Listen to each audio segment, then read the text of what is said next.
So my name is Vikas Negi. I am from Indrapur, Ghaziabad.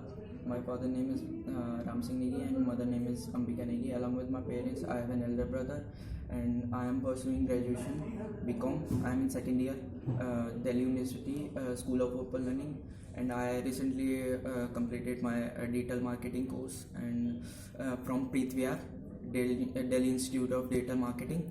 And my experiences मैंने जनवरी में start करा था ये डिजिटल मार्केटिंग का कोर्स.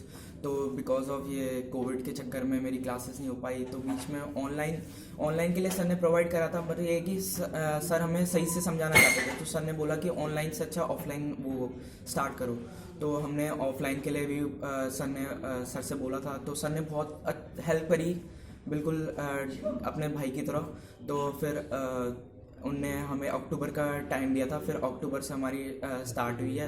अक्टूबर, दिसंबर एंड जनवरी फिर कंप्लीट हो गया. फिर अच्छा लगा. फिर उसके बाद मैं मतलब जॉब्स इंटरव्यूज़ के लिए भी गया. मैं अभी एक कंपनी में कर रहा हूँ अभी जॉब में, रेलियर ब्रोकिंग के लिए.